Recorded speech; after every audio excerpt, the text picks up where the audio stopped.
Bismillahirrahmanirrahim. Assalamualaikum warahmatullahi wabarakatuh.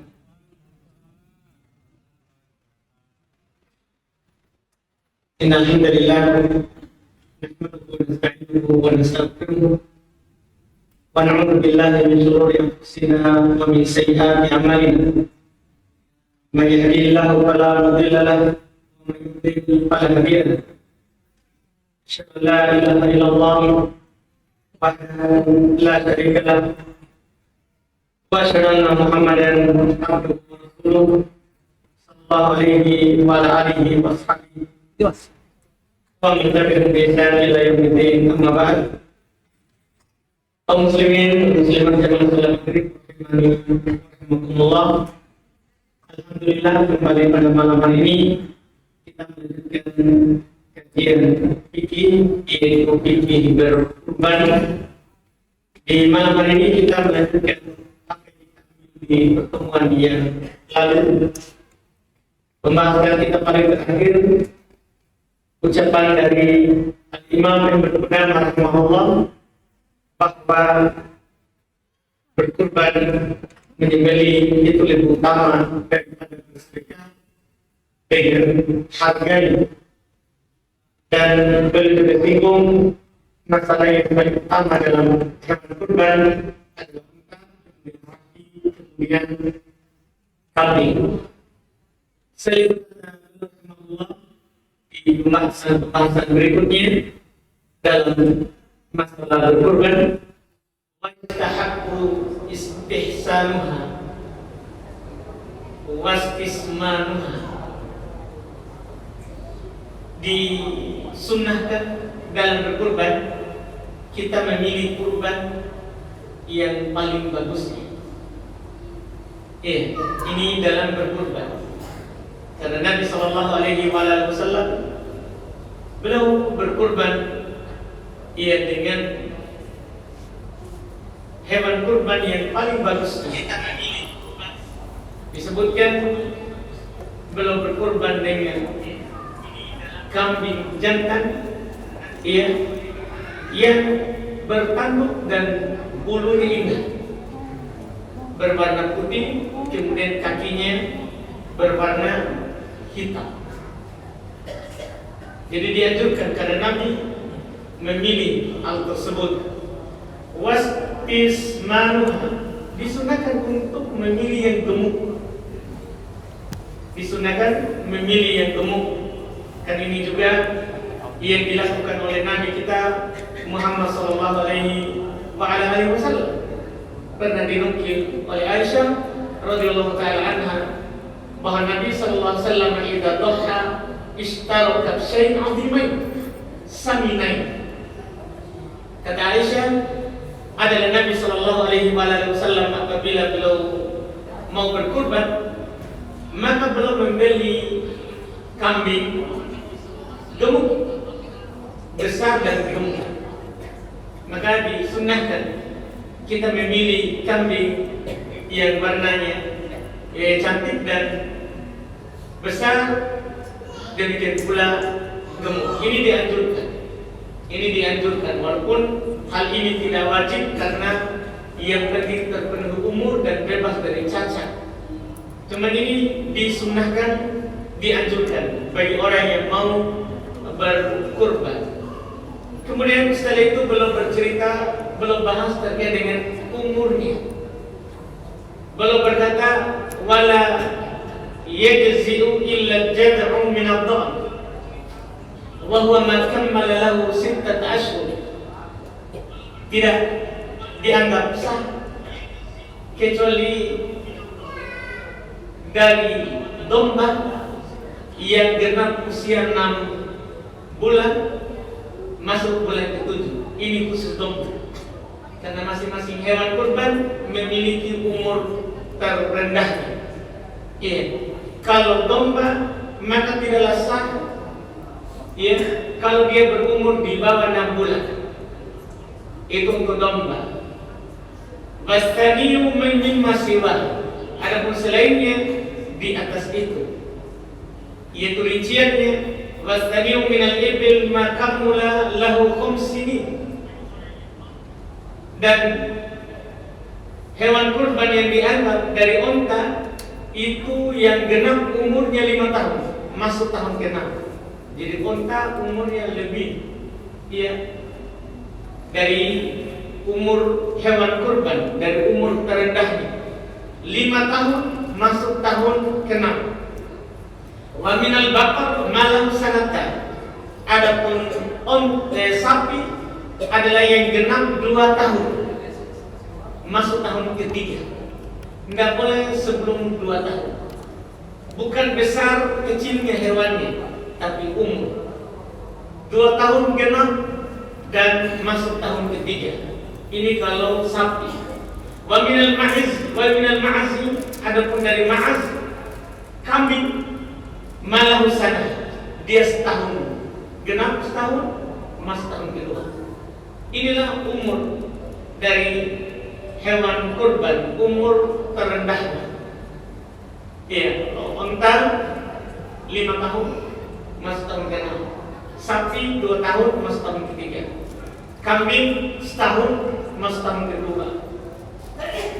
Domba ini punya kekhususan 6 bulan. Satu-satunya hewan kurban yang belum genap setahun boleh dikurbankan domba. Dia boleh 6 bulan masuk ke bulan ke-7. Ini dilihat dari sisi usia. Adapun cacat, ada cacat itu terbagi 2. Ada cacat yang tidak sah kalau ada, dan ada cacat sah kalau ada. Belum sampaikan, belum katakan wala tujzi'ul awra al-bayyin awaruha. Tidak sah berkurban dengan hewan yang buta sebelah, yang jelas kebutaannya, apalagi kalau buta dua-dua. Buta satu matanya nggak sah, yang jelas kebutaannya. Walal ajfa allati la tumki, masya Allah, tidak pula sah berkurban dengan hewan yang ajfa, kurus, yang tidak ada lagi sum-sumnya, tidak ada lemaknya, kurus, tidak boleh. Ini tak sah berkurban dengannya. Walal arja al-bayyin bil dola'uha, tidak boleh berkurban juga dengan yang pincang, yang jelas kepincangannya. Ini sudah ketiga ini, karena Nabi bilang 4 yang tak sah. 4 nggak boleh ada pada hewan kurban. Ini sudah 3, buta sebelah, apalagi buta dua-dua, pincang, kurus, kemudian pincang. Yang keempat, walal maridah al-bayyin marduha, tidak pula yang sakit, yang jelas sakitnya. Ini 4 ini disepakati tidak boleh ada pada hewan kurban. Semuanya ada dalam lafaz hadis Nabi sallallahu alaihi wasallam. Arba'un la tajuzu bil adhahi. Ada 4 tidak boleh dalam kurban. Semua yang kita sebutkan tadi itu yang Nabi sebutkan. Para ulama juga menyebutkan hal yang tidak boleh juga, walal abba allati dahab aktsar udunah, dahab aktsar uduniha. Tidak boleh pula al-abba yang telah hilang, terpotong kebanyakan dari daun telinganya. Adapun kalau hanya dilubangi atau dibelah, tidak masalah, akan disinggung sebentar.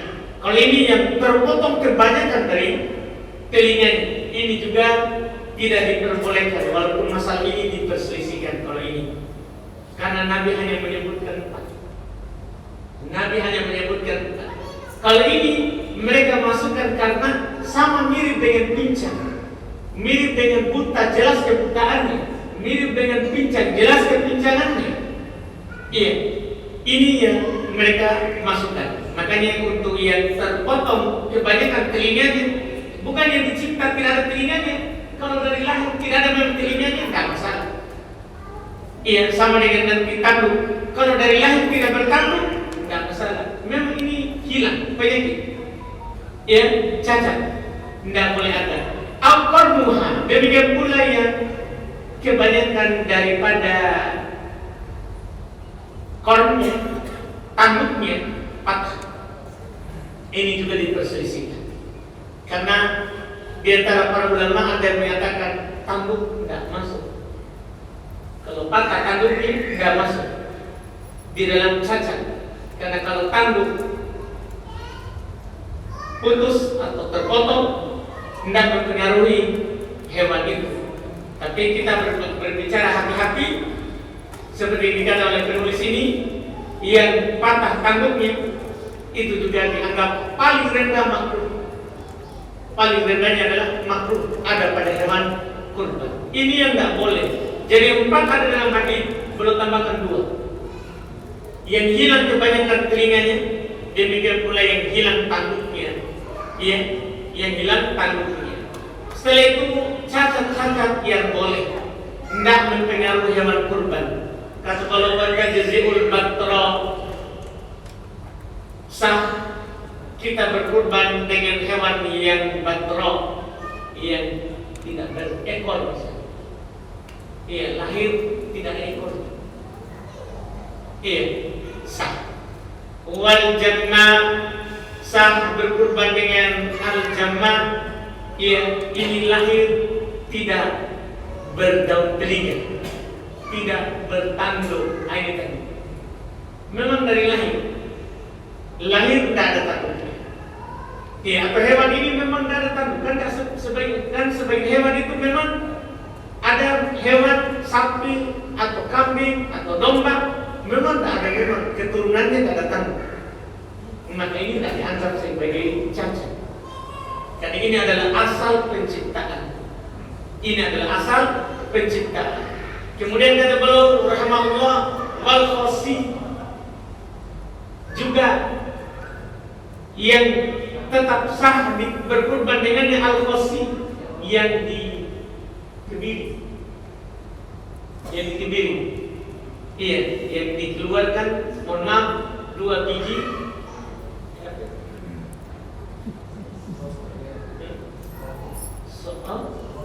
Apa itu soal? Namanya? Iya, berarti kita paham kita. Iya, alhamdulillah.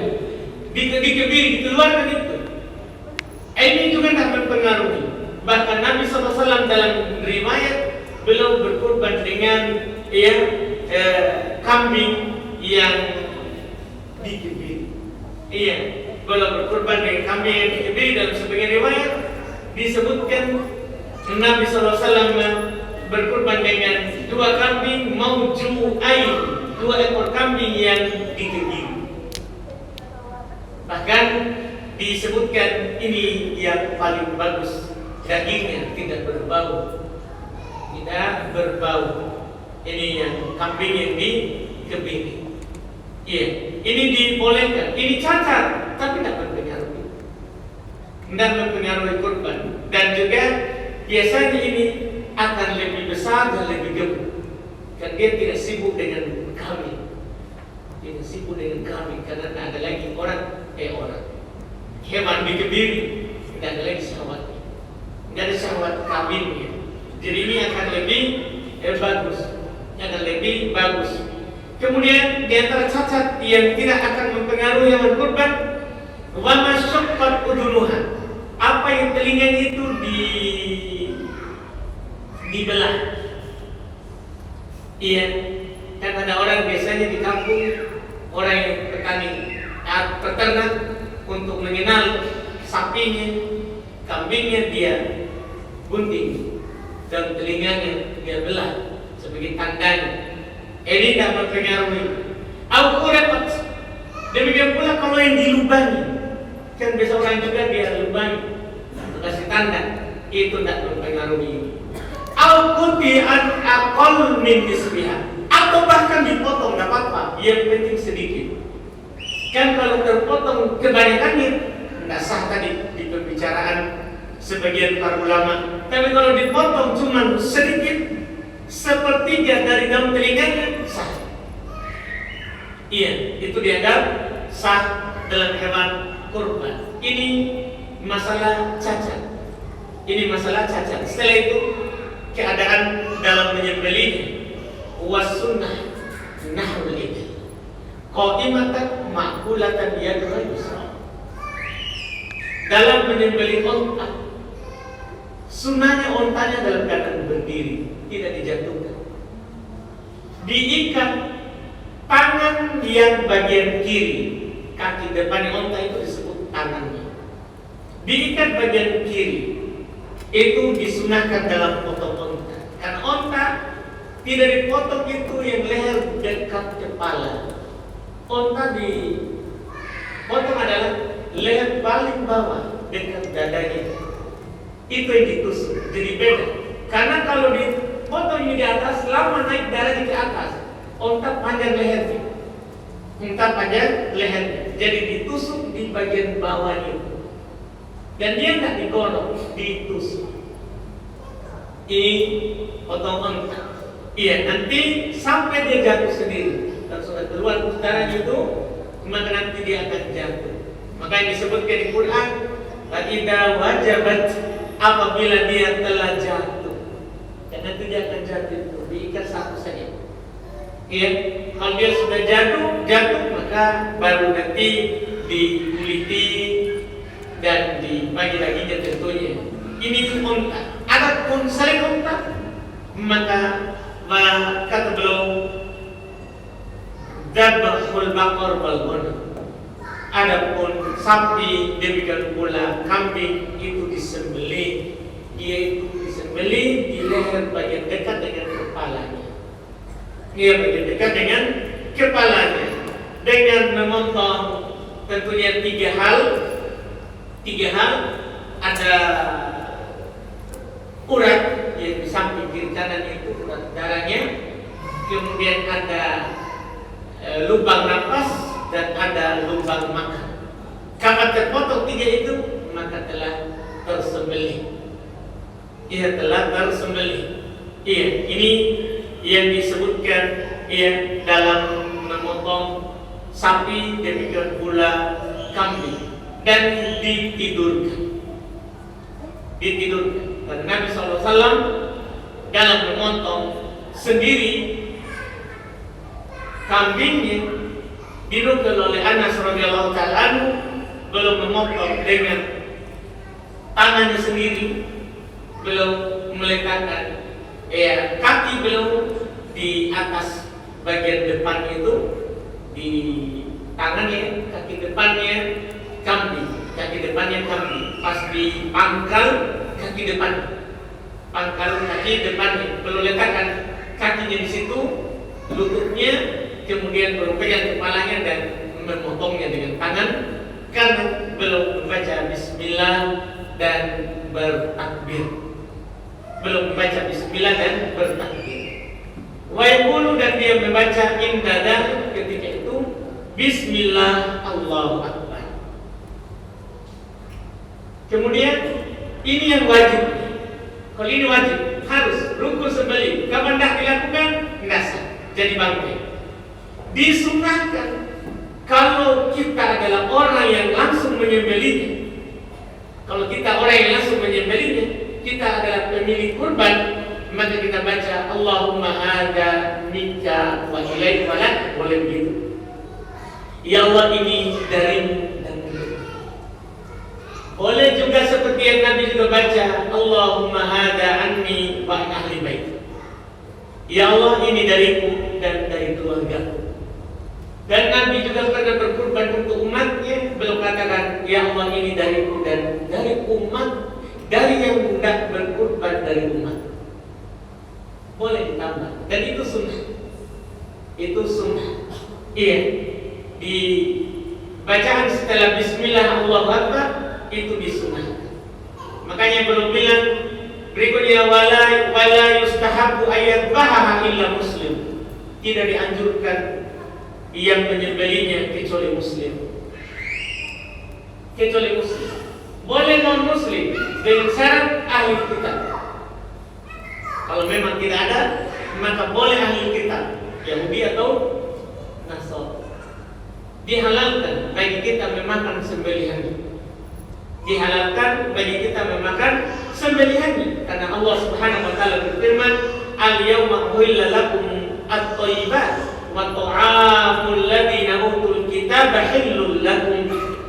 Pada hari ini dihalalkan bagi kalian yang baik-baik, dan makanan orang-orang yang diberikan Alkitab halal untuk kalian, termasuk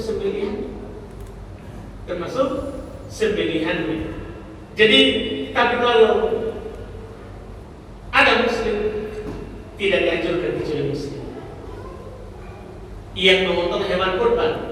Wa idza dabaha sahibuha fawaqtu.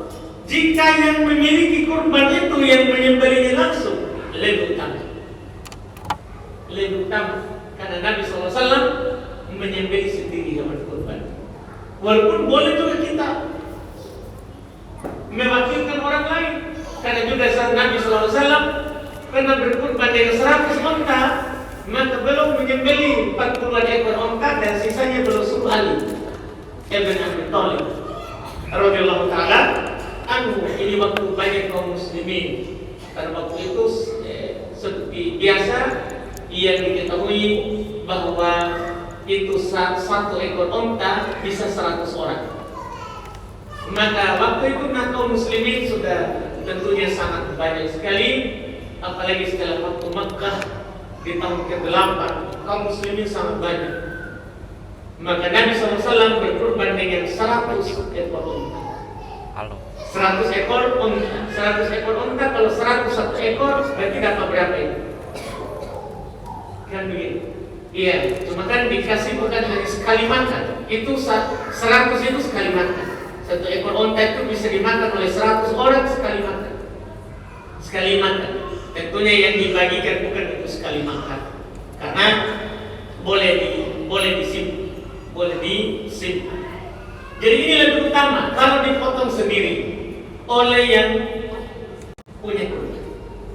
Iya, dari sini pula para ulama menjelaskan lebih utama itu hewan kurban. Kita tidak berserikat.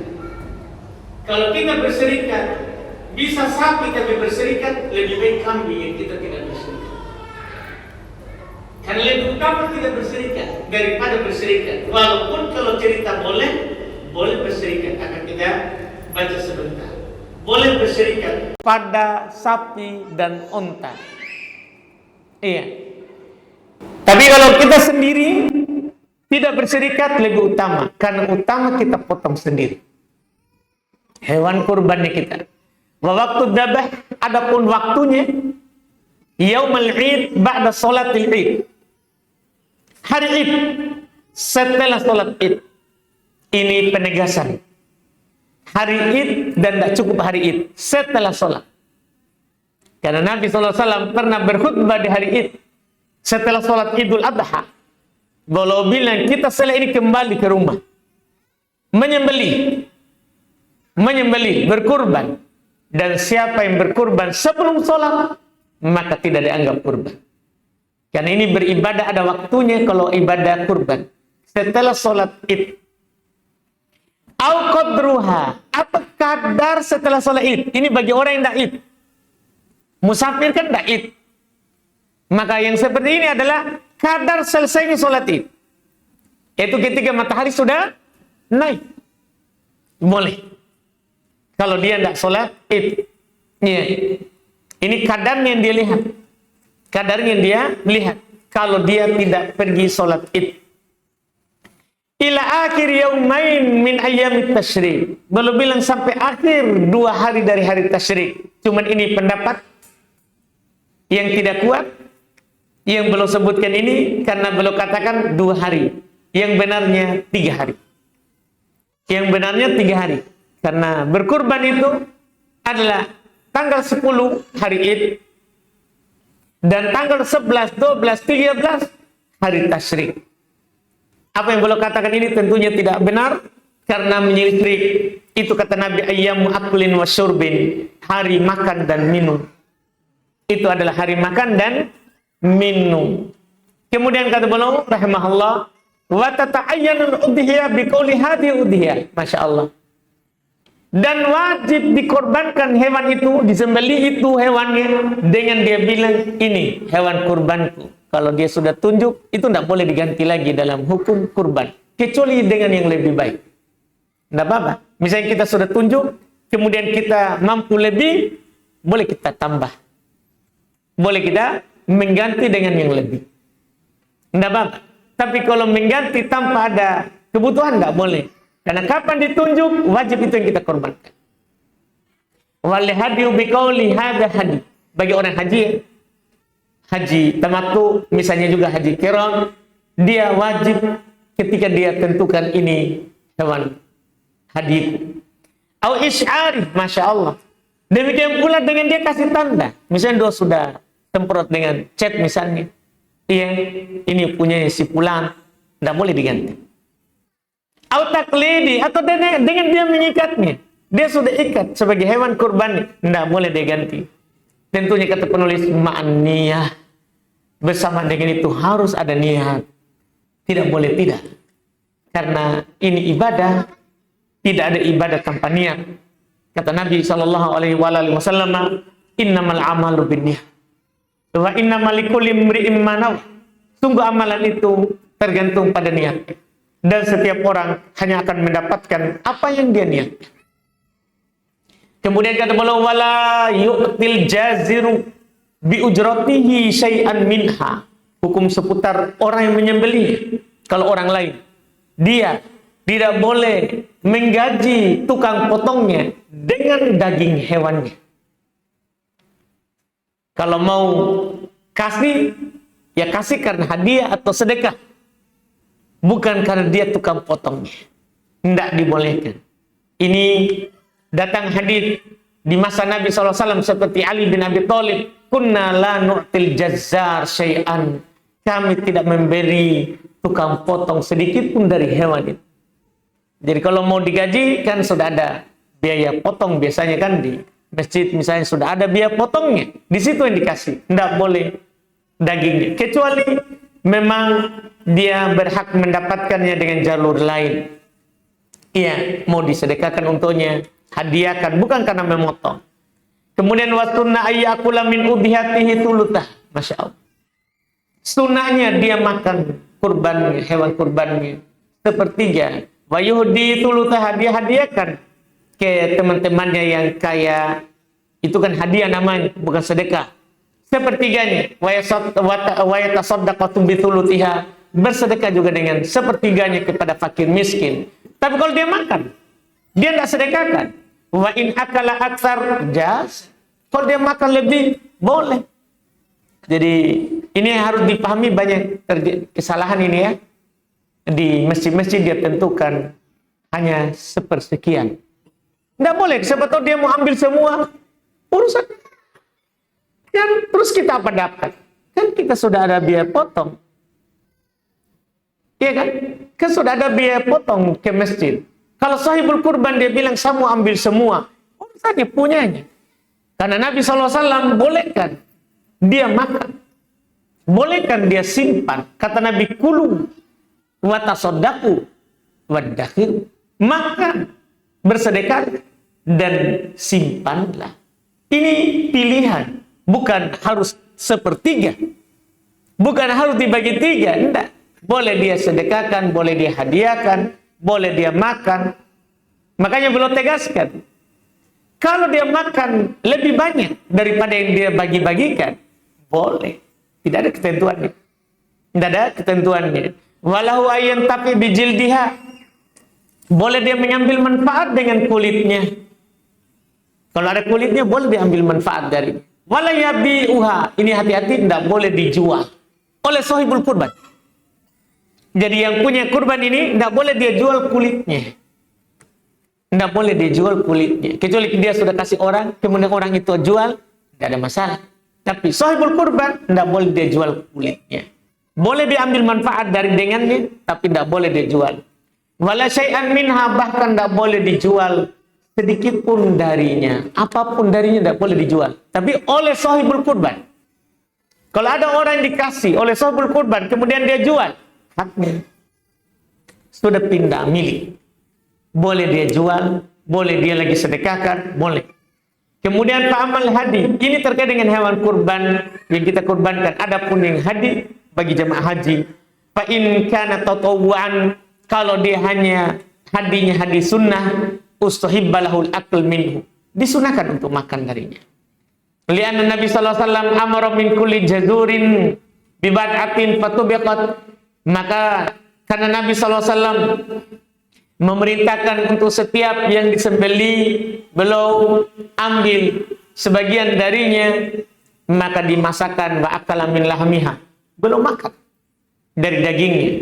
Wa hasa min marokiha. Beliau ambil minum dari kuahnya. Iya, ini juga dianjurkan ya. Hewan kurban itu dianjurkan bagi kita makan. Dianjurkan bagi kita minum maroknya. Minum maroknya karena Nabi melakukannya. Wala ya'kul min kulli wajib. Adapun kalau yang wajib tidak boleh dia makan. Yang kurban wajib. Kapan kurban wajib? Yang kita sudah lewatkan, haji tamattu dan bahkan haji qiran. Kurban wajib, tidak boleh dia makan darinya. Tidak boleh dia makan darinya. Illa min hadil mut'a wal qiran. Kemudian beliau kecualikan. Setelah itu lagi. Setelah itu beliau kecualikan kecuali hadi mut'ah dan qiran. Dari sini kita pahami secara asal beliau katakan semua hewan kurban wajib tidak boleh dimakan. Setelah itu beliau katakan kecuali haji tamattu dan haji qiran. Dari sini yang kita pahami adalah yang dimaksud dengan kurban wajib, kurban nadar. Itu yang tidak boleh dimakan. Iya. Kalau ada orang berkurban dengan bernadar untuk berkurban, itu kurban wajib namanya. Itu adalah kurban yang wajib, tidak boleh dia makan. Tidak boleh dia makan. Setelah itu penutup ini terakhir pembahasan kurban. Qala Nabi sallallahu alaihi wasallam. Nabi sallallahu alaihi wasallam bersabda, "Man arada ayyudhi fadakhalal ashr fala ya'khud min sya'rihi wala min basharatihi syai'an hatta yudhi." Pembahasan penutup terkait dengan orang yang berniat kurban. Ada keharusan baginya. Kan tadi itu semua terkait dengan hewan. Orang yang berkurban, kata Nabi, siapa yang ingin berkurban dan masuk 10 pertama di Dzulhijjah. Misalnya gini, besok tanggal 1 Dzulhijjah. Maka ini tadi maghrib sudah masuk itu. Harinya. Kalau kita sudah berniat berkurban, maka tidak diperbolehkan bagi kita memotong rambut. Rambutnya kita ya, bukan hewan. Sebagai orang salah sangka, dikira hewannya. Kita yang kena hukum taklid. Kan di sini man aroda, siapa yang berniat? Orangnya. Berniat berkurban dan masuk 10 pertama di bulan Dzulhijjah, maka tidak boleh lagi dia mengambil rambutnya. Tidak boleh dia mencukur rambutnya. Tidak boleh dia menggunting kumisnya. Tidak boleh dia mencabut bulu ketiaknya. Tidak boleh dia mencukur, mohon maaf, bulu di sekitar kemaluannya. Itu semua rambut namanya. Itu semua dikatakan apa? Rambut. Iya, yang disebutkan.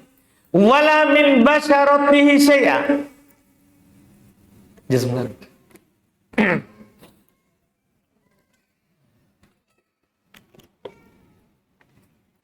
Kata penulis, Nabi SAW bersabda, tidak pula dari kulitnya.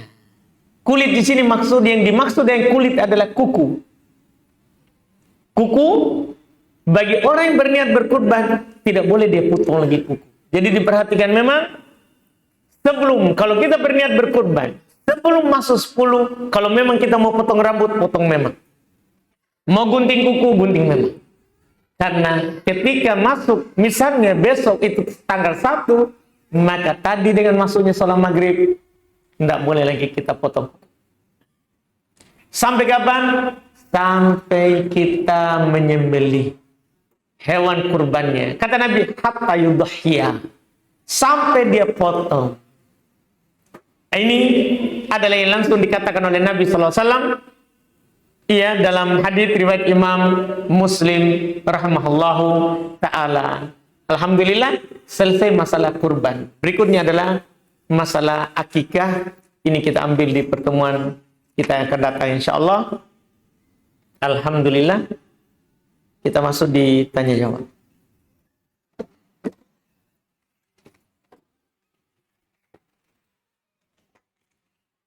Bismillah, Ustaz, bagaimana hukumnya sholat di masjid ini?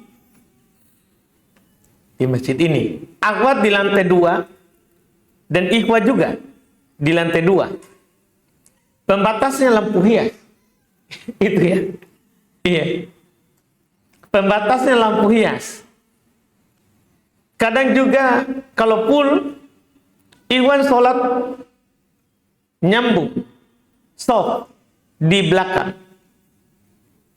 Lampu hampir dapat soft akhwat. Iya. Ini permasalahan kita adalah gimana itu? Apa masalahnya ini? Masalahnya soft akhwat, begitu mungkin ya. Soft akhwat. Jadi sunnah soft akhwat itu di belakang ikhwan. Sunnahnya begitu. Iya. Yang wajib di belakang imam. Itu yang perlu kita perhatikan. Wajib soft itu ikhwan ataupun akhwat di belakang imam. Khusus akhwat wajib di belakang imam. Ikhwan boleh sejajar dengan imam, tidak boleh di depan imam. Kecuali Masjidil Haram Makkah, karena orang wajib menghadap badan Ka'bah. Sehingga Masjid Haram Makkah melingkar. Tentunya pasti imam di mana, makmum kadang di depan. Dimaafkan di sana karena memang harus badan kita ini menghadap badan Ka'bah. Tidak boleh kita mengarahkan badan menyelisih badan Ka'bah. Adapun kita, karena kewajiban kita di luar Masjid Haram Makkah adalah menghadap arah Ka'bah, bukan badannya. Karena kalau badan, pasti ini masjid sudah lewat badan Ka'bah. Ini masjid, sudah lewat ini lebarnya. Sudah lewat lebar. Berarti orang ujung sana sudah lewat badannya. Makanya orang yang kasih miring softnya itu tidak pas. Karena katanya tidak pas dengan badan Ka'bah. Kan kita tidak wajib badan. Kita wajib arah, bukan badan. Karena otomatis di sana nanti harus miring begini lagi. Karena di sana berarti kita miring begini kan, berarti ujung sini miring begini. Karena tidak hadap badan pasti. Karena lebar Ka'bah tidak selebar ini masjid. Tidak selebar ini masjid. Masalah stop juga begitu. Bagi stop jemaah laki-laki, boleh sunnahnya di belakang imam, tapi boleh sejajar dengan imam. Iya, jemaah perempuan adalah kewajiban dia di belakang imam. Kewajiban dia di belakang imam. Dan sunnah di belakang jemaah laki-laki.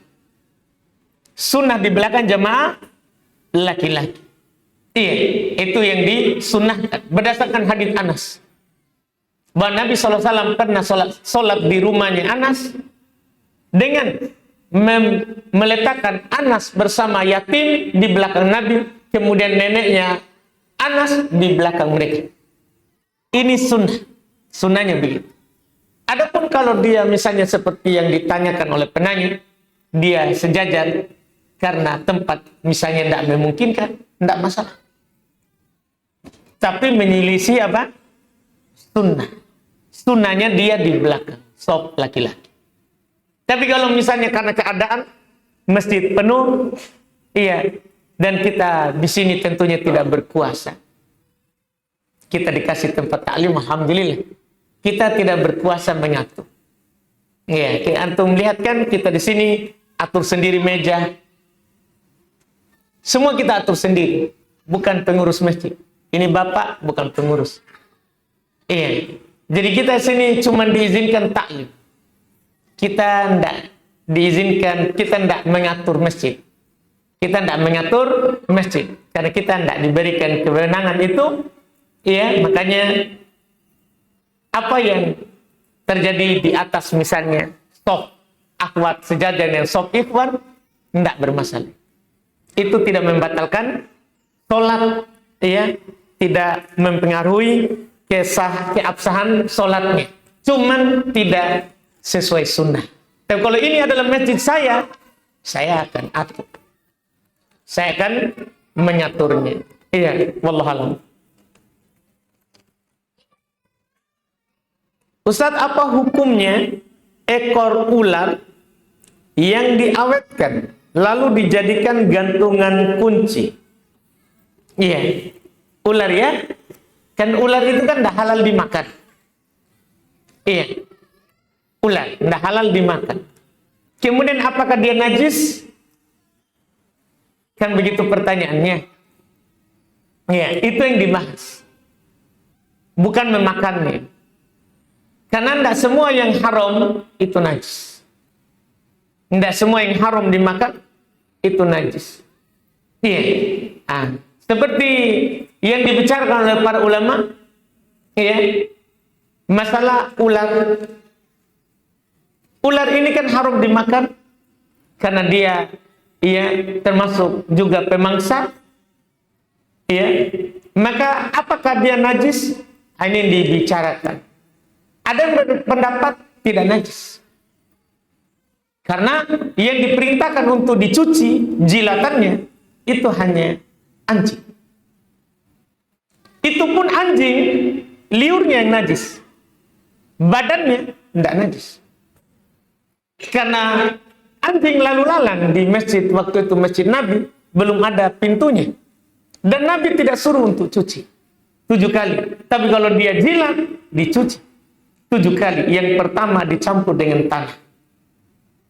Jadi ular tidak najis. Iya, dia haram dimakan.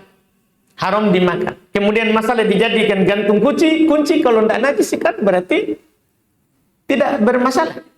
Tidak bermasalah. Yang penting jangan sambil dijilat. Tidak boleh. Tidak boleh kita jilat. Iya, karena itu haram. Itu diharamkan. Wallahu a'lam.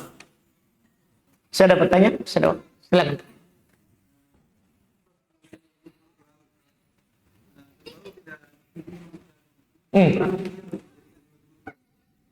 Kita sebenarnya sudah pernah sebutkan bahwa yang diinginkan dengan sapi di sini, demikian pula yang sejenis dengan kerbau. Itu masuk dalam jenis sapi. Karena kerbau juga disebut juga sapi. Iya, walaupun dalam bahasa Arab ada juga nama khususnya jamus. Iya, tapi dia masuk dalam jenis kategori sapi seperti domba masuk di jenis kambing. Begitu. Iya, yang tidak masuk itu adalah kuda. Iya, itu tidak masuk dalam jenis. Tapi tidak masuk juga dalam jenis onta. Sehingga dia tidak masuk dalam hewan kurban. Begitu, Pak. Wallahu a'lam. Silakan.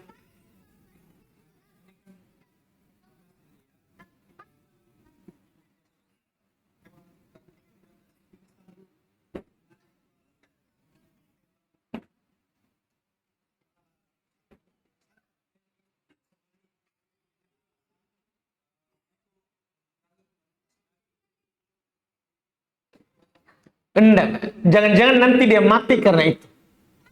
Karena kalau mati karena dengan hal lain, itu jadinya haram. Jadinya haram. Kita kan disebutkan di Quran itu ya, di Quran, bahwa kita haram memakan hewan yang terguling, jatuh dari tebing, ya, hewan yang disembeli, dipukul di karung, tidak disembeli, dipukul sampai mati di karung, ya, atau hewan yang berkelahi, atau hewan yang diburu, kemudian dia jatuh, misalnya di air, itu bangkai. Bangkai, jangan sampai dia mati nanti, bukan karena sembelih. Ya, apapun yang disebutkan alasannya, disembelih. Ya, masalah daging, ya tentunya daging itu tidak, itu masalah kesehatan saja orang meneliti. Tapi Allah Subhanahu Wa Taala telah menjelaskan kapan mengalir darahnya itu sudah akan bagus. Sudah akan bagus. Kan makanya yang diharamkan adalah darahnya yang tinggal. Darahnya yang tidak mengalir. Ya, kecuali sedikit. Kecuali sedikit. Wallahu a'lam. Ada lagi? Silakan, Pak.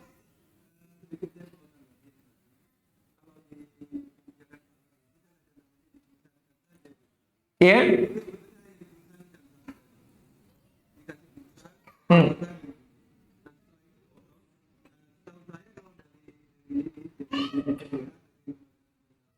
Itu dibolehkan. Baik Pak, kita akan berbicara hukum syar'i. Iya kan Pak? Kita berbicara hukum syar'i. Hukum syar'i itu adalah disembeli hewannya. Dia mati karena sembeli. Siapa yang jamin dia tidak mati? Itu yang saya takut tadi Pak. Saya kan harus hati-hati Pak. Iya, saya jawab. Iya, saya tahu bahwa dia hanya dipingsankan. Kan mereka periksa Pak. Tapi siapa yang jamin Pak? Siapa yang jamin dia tidak mati dengan ini? Nah, kan kapan dia mati dengan itu? Akhirnya bangkai. Dan kan bangkai jadinya. Makanya kita dalam masalah fatwa harus pikirkan kehati-hatian. Jangan membuat orang yang mendengar bermudahan. Kan begitu Pak? Kita itu dalam masalah fatwa tidak boleh membuat orang itu masuk di yang haram. Tidak boleh. Kalau bisa kita tahan dulu di pintu ini. Walaupun sebenarnya ada unsur bolehnya ini Pak. Tapi sengaja saya tahan di sini pintu. Jangan sampai kita bermudahan. Ya kan Pak? Itu namanya hati-hati Pak. Karena kita ini bukan sembarang ngomong baru sembarang masukkan orang dalam hal yang membuat dia nanti dia ragu jadinya. Ini halal ya atau haramnya? Kan nanti begitu Pak. Nah, kami sebagai ustadz membuat kita tidak masuk di situ. Karena kita ustadz itu harus mengangkat orang dari yang meragukan. Begitu Pak. Itu harus kita pahami. Baik, kita cukupkan. Alhamdulillah. Subhanallah. Alhamdulillah. Asyhadu an la ilaha illa anta astaghfiruka wa atubu ilaik. Assalamualaikum warahmatullahi wabarakatuh.